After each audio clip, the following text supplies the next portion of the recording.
Counter Attack podcast with myself, Daps. Get this remote control out of the way.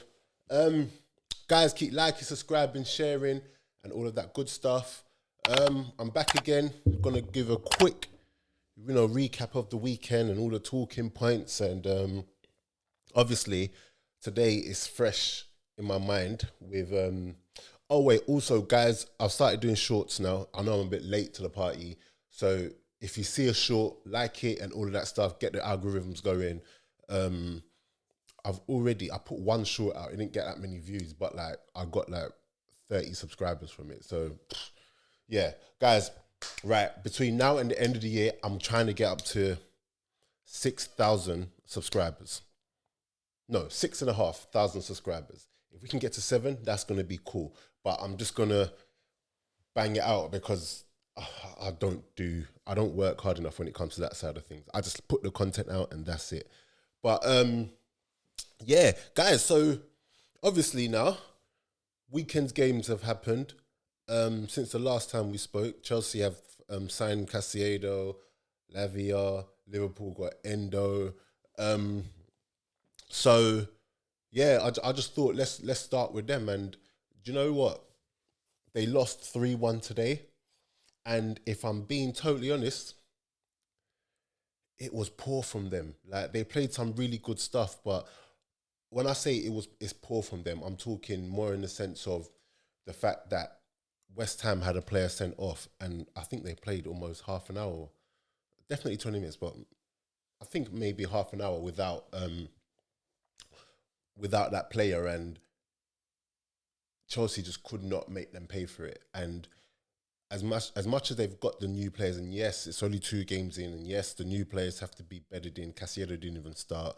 Lavia wasn't there. But you still expect them to go on and push on and beat West Ham, who had 10 men. And West Ham did well. You know, they got the early goal. James Ward-Prowse with his assist. They did well. They got the early goal. Chukwuemeka, like, mate, Chukwuemeka, he got a good goal to make it 1-1. And, you know, he's a real good prospect. And I don't know, he's gone off again. It looks like another knee injury. I hope it's not a knee injury, hope, everything is good with him. But if it is another knee injury, then we have to look at what's going on.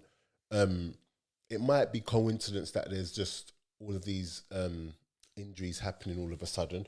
But if it's not, then we need to look into it. I say we. When I say we, I mean like whoever needs to look into it needs to look into it and just really go on and dig deeper into why it's happening. Should there be concerns over the amount of games people are playing or the amount of added time and all of that? Like, why is it that there's so many knee injuries happening? So that's something that needs to be looked into. And he looked good, man. And again, last week's pod, I spoke about Raheem Sterling and how people need to respect him. And I've been saying it throughout pre-season that Raheem Sterling's he's looking good in terms of like he's looking sharp. He's looking like the Raheem of old. And today was no different. I think throughout that game, even though they lost, he can come out that game with his head held high. He was a constant threat, and he won the penalty for them, which Enzo missed. And for me, I think it's good to see. And just going by what I'm seeing online with people saying, "Oh, Raheem, yeah, this is what we need," and blah blah blah blah blah, and it was coming from a lot of people who were saying it as a way of like now saying, "Oh, this is different to the Raheem I've been cussing, and dissing all of this time." But again, I think we live in a time where we flip flap between weeks and stuff like that. Someone on Twitter actually said to me today that one good game doesn't make him a good player or something. I forgot what he was saying, but he was saying that he's not good enough to be in a top 4, top 6 team. And this is someone who I actually interact with regularly. And to be totally honest, I couldn't agree with that because that's just not true. And Raheem Sterling is a big player. And for me, what we saw last season, which was blighted by injuries, isn't and also he was playing in a very poor Chelsea team. So that isn't going to make me change my mind or make me suddenly think or say he's a bad player, because he's really not. But yeah, anyway, Nicholas Jackson looked good again as well, man. But um, what I want to talk about in regards to that match, and we're going to get to Caicedo having an absolute howler when he came on. I wouldn't read too much into it, to be honest. For banter purposes, yeah, it's good that he had a howler, because you know it's gonna give us ammo for jokes and stuff like that. But I wouldn't be too concerned about that if I was him or if I was Chelsea supporters, because we know the quality that he has, and we know the quality he possesses, and also he hasn't played in a while, and he looked a bit, he didn't look sharp. Let's just say that. So it sucks to be him right now, giving away that penalty, but it is what it is. Um, I was just about to say something else. Yeah, what I do want to touch on is, and if you're a West Ham fan or a West Ham supporter, let me know. And I'm going to clip this up, this bit. So, West Ham fans, yeah, it's very rare I talk about you on this podcast, because there's nothing to really talk about in terms of good or bad with you guys. No, it's not rare actually. No, I do talk about you lot. But yeah, West Ham fans, like this is for you, this part.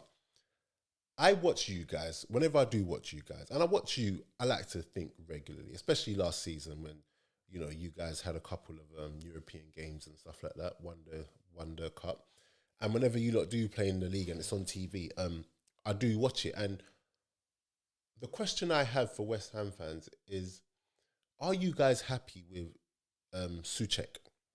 Because I look at Suchek when he first came, and yes, he was scoring all the goals and everything. But now that the goals have dried up, I look at what he actually does during the game, and I don't know. Like, a whole game can go and pass us by, and you won't know what he's done throughout the whole of it. And um, as a West Ham fan, what do you guys think about that? Like, what do you guys think about him, and do you lot demand more, or is there something that I'm not seeing when it comes to Suchek? Because yeah, Moyes loves him, and I struggle to see why. I'm not saying he's rubbish, whatever. I just struggle to see what he offers on a consistent basis that warrants him playing every week. So if you're a West Ham fan, or even if you're not a West Ham fan, but just let me know, because I'm struggling here, and yeah, that's what I've got to say on him. Uh, Paqueta, with all these betting allegations, he looked a bit off it. If I'm being totally honest, for the first half, he looked a bit off it. He came alive in the second half. And obviously, got the penalty, but he looked a bit off it. And it's going to be interesting to see the punishment that gets handed out to him if he is found guilty of the betting allegations, and especially because it's so close to so soon after Ivan Toney's got his ban. So it's going to be interesting to see the ban that he gets if he is found guilty. So no doubt they're probably going to say, I don't know, there's context and nuances and all of this stuff, but yeah, we'll have to see. But yeah, no, Chelsea, I don't know, man. They looked. It was a bit of the same old from last season, where they've got all of the possession and stuff. They got all the possession, but it just wasn't clicking for them. They've got players that are just, I spoke about Nicholas Jackson, and I like him a lot. But someone said to me, he doesn't look like the sort of striker that's going to get you 15 to 20 goals a season. And at the time I said, no, he's going to score goals. And I've looked at him over the last two games, and he does a lot of the early stuff well. He does a lot of the build-up stuff well. Is he going to get you goals? It's 2 games in, but that's something just to keep an eye on. Enzo, there's been a lot said about Enzo this week because of how he performed last week against Liverpool, and now that he's got Caicedo and Lavia next to him, I didn't see anything special today, if I'm being totally honest. So I'm not going to say anything other than it was just a one-off game, because he was great last week. So I don't know. But yeah, it's not all of a sudden we've gone from them looking like, oh, they might actually gate crash the top four, to this is what Chelsea have been doing. This is what they do last season. They just all bite, no bark, no, all bite, all bark, no bite, all bark, no bite. That's the one. And if that is the case, then Pochettino's got a big job in his hand. And I'm still going to say that Chelsea will finish just outside the top four, because I do believe that it's a season too soon for them to be challenging. But there was a lot of good stuff played. There's positives to be taken. I know for banter purposes we have to act like there ain't, but there were positives to be taken. Like I said, Nicholas Jackson is a great positive. They did play some nice stuff, and they've got players who, once they really gel, will come together and impact things in a positive way. So yeah, that's what I've got to say about it. Let me know what you guys think about that game, man, and the players. Mudryk. Oh my gosh, I'm hoping Mudryk can somehow turn it around, because I said he was looking sharp in pre-season, and I think he's gonna have a decent season. But all of that pre-season stuff, this is why it doesn't matter. Like, he comes on the pitch today, and there was one where he's got the ball, and he slips over. Another one, he's got a shot on goal. It goes out almost for a throw, and then Raheem Sterling tries to keep it in, only to be caught offside. So it's not happening for him right now. So hopefully we can, hopefully he can, turn it around, just for him and for Chelsea's sake. But I do think my thing of them finishing outside the top four, I do think that's still going to be a thing, 100%. And yeah, let me know what you guys think about that, man. And we move. Next topic. Oh my gosh, Tottenham versus Manchester United. Right, listen. Manchester United have a massive job on their hands. Right. It was the same thing against Wolves. Midfield is just not good enough. You got Mount and Bruno in there, who just basically just don't really offer any sort of protection. So So Casemiro is having to do everything by himself, and he can't do it. And what's happened is that he's actually starting to look like a bad player all of a sudden, just because of the responsibility that he's been given and the fact that he isn't going to be able to do it. Mount, again, like last week, I'm just going to give him, he's settling in. I'm not going to crucify him too much, because I think there's other players in there who should be doing more to help the team. So when I say that, I say Bruno, he's not doing enough. First two games, he is not doing enough. And he's a massive part of why they're starting slow. As the captain, you need to lead by example, and he's not leading by example. And then you got Rashford's a bit of a tough one, because he's so starved at the moment of Rashford's so starved of service right now. But also, I just don't think that Rashford is a number 9, if I'm being totally honest. I think he's much better when he's coming off the left wing, facing up the defenders, or running in behind. I don't think he's a striker. And it shows with his movements at times. It shows that when he does get the ball, he wants to drift out to the wing and then operate there. And so that's a problem. Obviously, they've got a striker that they've bought, and when he comes, I expect him to start and expect Rashford to go back out to the left. But there's just so many problems, and people were speaking about United and the Glazers not backing them and backing Ten Hag. And when you look at the money that Ten Hag has actually been allowed to spend since he's been in the club, there's a lot of money spent. He has actually been backed. So we can talk about the training ground and the infrastructure and what all you like. Cool. That's not really my not expertise, but I don't really know much about that. What I do know is that he has been given a lot of money to spend on the team, and they are his signings, and they have not worked, and this is what has been put out. So, Martinez was his signing. They've now got Onana. He's been backed with Mount. He's been backed with Anthony. Anthony, listen, I said it last week about Anthony. But Ten Hag is responsible for players like Anthony. So when you say he hasn't been backed, he hasn't had money to spend, he spent 80 million. 80 million on Anthony. That's his player. He is responsible for that. You know, he spent the 65 on, or however it was, on Mount.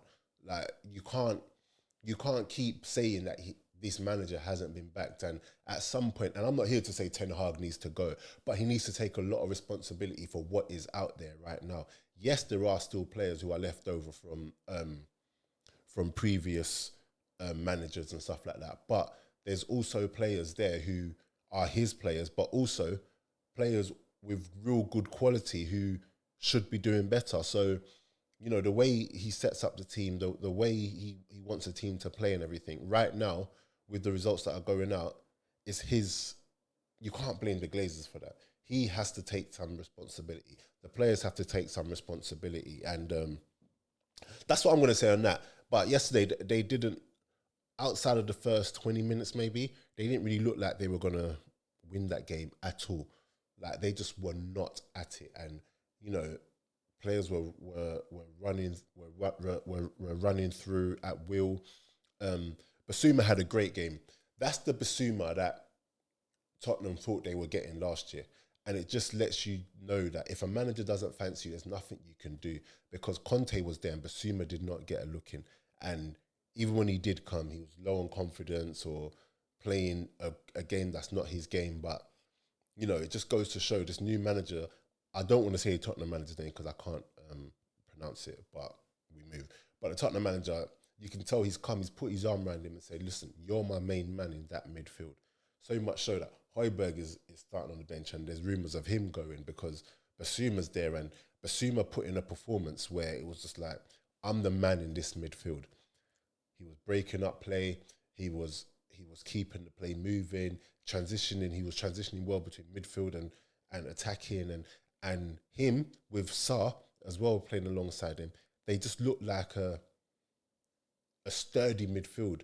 You know, too often before, like, you can have your way with that midfield when Skip's in there and Højbjerg's in there, but they just looked like a sturdy midfield yesterday. And, you know, it was good to see for their fans, not for me as an Arsenal fan, but for them, it was good to see. You know, Son, I still want a bit more from Son, but it's early on in the season, so I'm not really going to dig too deep into that. Maddison looked really good. Maddison looked really, really good. And Tottenham got a real good buy there. So yeah, no, it was very, very good for them, from them, and very poor from United. So United better sort it out, because it looks like there's a load of teams who are levelling up right now. Like, the teams around them, in and around them, they've all improved. Liverpool aren't going to be as bad as last year. Arsenal aren't going to be, well, hopefully, going to be in and around it. Man City are going to be there. Chelsea are going to be pushing them. And then you got Brighton. And then you got Newcastle. And Newcastle against Man City whilst I'm there. But before I go there, let me know what your thoughts are on the United game and where you think it went wrong for them, where you think they're going to finish in this season. And it's early on, but just let me know your thoughts in the comments, and I'm going to be commenting back, guys. So remember, it's the road to 6,500. So I need to gain 1,000 subscribers in the next 4 months, and I've got that.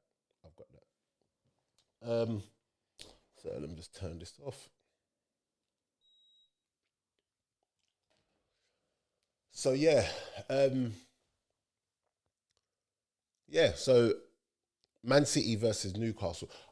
Listen, I was very disappointed with Newcastle, because Newcastle have this hype right now, and they've got the energy right now, and people are saying, even me myself included, us, like, everyone's saying that they're going to really push on and kick on and have a big say in the title race. But I think yesterday just showed that they're not ready to challenge. And I know it's only 2 games in, but the gulf in quality between them, obviously, we know is massive, but it's just not that. It's just the way that you could just tell they're not ready, and they didn't look like a team that was ready to even challenge Man City over 90 minutes. They looked a shadow of themselves, and yeah, it looked like the occasion, even though it was just the second game of the season, it just looked like it got to them. And I was just massively disappointed by them. And Man City didn't have to do anything major to win that game. And I think that's also the most disappointing thing, the fact that they didn't have to. The fact that they didn't really get out of second gear, and Newcastle didn't really challenge or push them to need to go into different gears. So yeah, I was a bit disappointed with that. Obviously, Man City got their win and everything, and we got Foden. Okay, so here's the thing with the whole Foden and Saka thing. First of all, I don't like that people always have to compare Foden to Saka. Let's have it right. Foden is naturally better in terms of ability, but in terms of who impacts games more on a consistent basis, you are going to struggle to find anyone that says Foden does that more than Saka. Saka doesn't have to be better in terms of ability, but for me, where Saka is better in terms of who I want in my team is that no matter where you play him on the pitch, no matter who you play him, no matter what team he's playing in, as we see with England, he impacts the game in a positive way. What I didn't like about yesterday was that Foden had a good game, and he had a very, very good game. And he's a good player, so I would expect that every now and then he had a good game. And all of a sudden, people are like, oh, Saka can't do this, Saka can't. But Foden doesn't do it consistently. We just saw on Wednesday against Sevilla, where he started the game in his preferred position. He didn't do anything. Do you know what I mean? We see time and time again, that's what happens, to the point where Pep will leave him at the team. But he has one good performance in however many games, and all of a sudden it's just like, oh, generational and blah, blah, blah. And I don't like that. I don't like that at all. I think when it comes to Saka and the whole Foden thing, we need to differentiate between ability and actual effectiveness, impact in games, consistency. And if we're talking about that, then Saka all day long for me. I think most people would pick Saka, if I'm being totally honest. When you see him play for England, do you really notice Foden? Does Foden really play like that? Saka plays one of the first names on the team sheet after Harry Kane, of course. Come on. But yeah, so I didn't really like that whole Foden narrative and everything, but we move. And yeah. So that was that. So I'm just flying through right now, and Liverpool. Let me remind myself what the Liverpool. I think Liverpool was 3-1. Let me just remind myself. It's so good to have the Premier League back, honestly. Matches. So Liverpool yesterday was 3-1. Yes, and they had a player sent off, McAllister, if I remember. Yeah, McAllister got sent off as well. So yeah, 3-1 against Bournemouth. I feel like Bournemouth, they got at Liverpool a bit, got their early goal. They let Liverpool off the hook, I think, because they didn't really push on and really punish Liverpool for some of the mistakes that they were making. But at the same time, once Liverpool got their goal, they looked much better. Luis Diaz is such a good player. Luis Diaz, honestly, you can see how much of a big miss he was last season, and to have him back and fit, different player. But again, we know they need a number 6. I mean, they've brought Endo. Endo came on, and you could see he just wasn't up to speed yet, and a lot of people were like laughing at him or bantering him, but it's to expect it. He's coming from Germany, first game in at Anfield, with the pace of the Premier League. And he's I didn't realise he was 30. They bought a 30-year-old, which is, I don't know, it's not the makeup of player in terms of the age range and stuff that I would expect Klopp to bring in. But I think it's a short-term fix for a long-term issue that they need to address. So he came on, he did all right. I mean, no. He struggled, but it's his first game, so I'm not going to read too much into that. But I think once they sort out that position and McAllister can go to his preferred position, then they'll look much better. Szoboszlai, I think that's his name. Szoboszlai, I can never pronounce his name. Different. I think he's showing why a load of top clubs wanted him before he made the move to in Germany. I think before he come to Liverpool and before he went to there, a load of clubs wanted him, including Arsenal. And when I saw him play like a year ago, and I said, "No, I wanted him." That is why, because he's a player that he doesn't need to just settle in. I mean, he still needs to settle in, obviously, but you could see his quality from the get go. You don't need to wait 6 months for that because he's he can go up and down the pitch, box to box, but also he's got the creative nous to create stuff and bring other players in and impact the game defensively and offensively. And he's a creative spark that Liverpool have been missing in that midfield. And I felt like he had a really, really good game. And I feel like Klopp already, you could see that is Klopp's kind of player.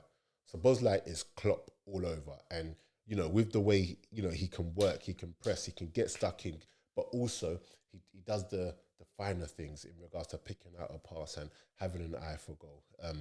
He's got that. So Liverpool have a real good player there, man. And, you know, just like I said, we all know if they get that number 6 or if Endo actually comes and, you know, plays well, then, you know, Liverpool will be up there, which is another reason why I say United need to be careful because, listen, there's no easy games in this league, especially when you're not performing, especially when you're not up to scratch, especially when you're a team that is just not with it. So, yeah, with that being said, Liverpool might make the top 4 again this year. I don't know. We'll just top 4 talk. Let me just stop until at least halfway into the season where we can actually make a real judgment call on it. But yeah. What else? Oh my gosh, Brighton. How can I forget? How can I forget about Brighton? So Brighton are moving crazy right now because it shows with them. It shows that no matter, and I think I said this last week, no matter who they lose, they get a player to just fit into that system. And you know, there was a time where it reminds me of like Arsenal under Wenger for a while when players who were deemed average or not that special players, but they were great in whatever system Arsene Wenger was playing at the time. But then they left that system and they looked a shadow of themselves. So we can talk about Flamini, we can talk about Kleb, we can talk about Nasri. Do you get what I'm saying? Who looks real good in the system, but then once you take them out, and for Brighton, that seems to be the case with a lot of their players. Not to say that they don't push on once they leave Brighton, but I'm saying they don't have to be the greatest of players when they first get them, but they could be great in that system. So Mitoma, no one knew who he was. Caicedo, no one knew who he particularly was. Trossard was a player who was good in there. Mope was good in the Brighton system. I know it's under different managers and stuff, but still, you know, if I even go through their team now, Solly March is looking like a brand new player. They got that Cisco player. They've got Estupinan, whatever his name is. Like, so their players are just whatever system De Zerbi has got them playing, it works well for them, and you know it allows them the freedom to play and the freedom to create, the freedom to go on and score goals and score real good goals and be real attacking, whilst also having a solid base and being compact. And it's an interesting way that they play. But like I said, like last season they had a lot.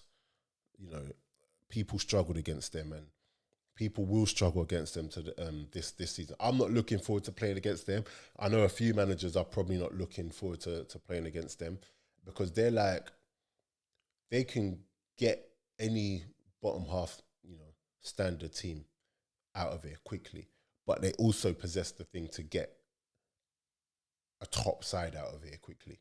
So that's what makes them so difficult. Whether or not they can do it consistently and go on and win a league, we don't think that. Well, I don't think that they're there yet, but enough to get into the top 4 and really disrupt things. 100%. What else is there to talk about? Luton, Wolves, Fulham, Tottenham, Man City, Newcastle, Villa 4-0. Everton are going to struggle, man. Everton, they gonna. I didn't know Ashley Young went there. I didn't actually know it until I was watching the game today. But yeah, Everton are really gonna struggle. Like they brought Sean Dyche in to. Everton brought Sean Dyche in to steady the ship and help them make them survive relegation. He's done that now, but now that he's here for the whole season, is he the right sort of manager to allow them to push on and not just, survive? Because there's a lot of, with Sean Dyche, there's a lot of survival in there. Like when I look at his team, the way they set up and the players that he's got, not even the players that he's got, but just the way they're set up and the way that they play, it's survival. It's not, they're not set up, they've not got the players to go on and push on in regards to what I'm seeing on that pitch. And yeah, they're really going to struggle, I think, because today they were bad. And yes, they had a couple of injuries today, cool, but they were bad. And Villa looked like a completely different team, from shipping however many goals they shipped last week to scoring 4 today. Yeah, they're going to, I think they're really, really going to struggle. But let me see what else there is to talk about. And guys, just remember, just let me know what you think. I'm going to start doing live call-ins as well. So when you're hearing this, if there's anyone whatsoever that wants to jump on, I was meant to do it on the last podcast, but it got too late. But if there's anyone that wants to jump on and have a call on one of my podcasts, then we can do it live.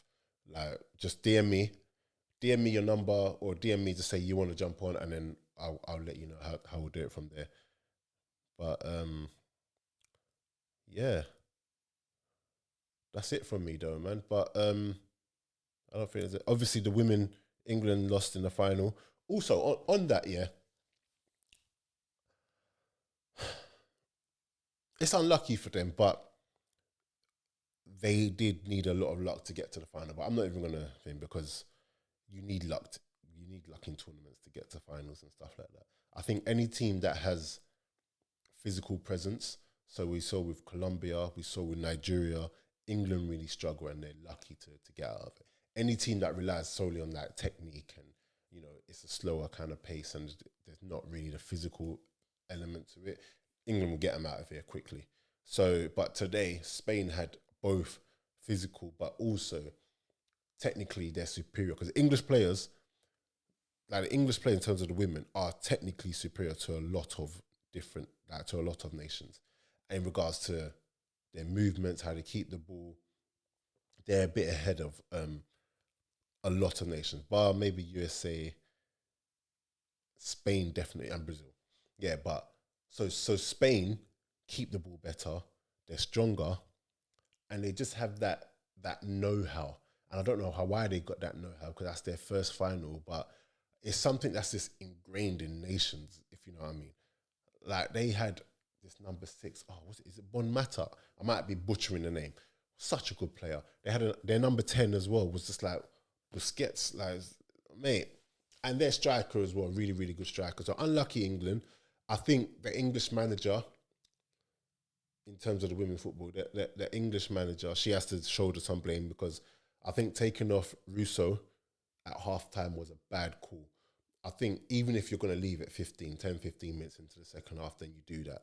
But once you take her off, you leave yourself short of that option, and they needed that option later on when they were chasing the game. What else? Lauren James should have started that game. I think when you go into those games, you play your best players. You play your players who are on form, and Lauren James was a no-brainer for me. When she came on, obviously it didn't change the game in regards to the result, but it had an impact on how the game was going. So, and it gave them something else to think about. So I definitely think she should have started. But you know what? European Championship winners, World Cup finalists, they're doing okay, man. So yeah, guys, let me know what you think about the pod. If you want to jump on a call, let me know. Whenever you see a short, watch it and like it. Guys, if you're watching this, I don't care what comment you put, just comment. I'll get back Like, help me get to 7,000 before the end of the year, guys. Oh, and guests are coming on. Yeah, guys, I'm out.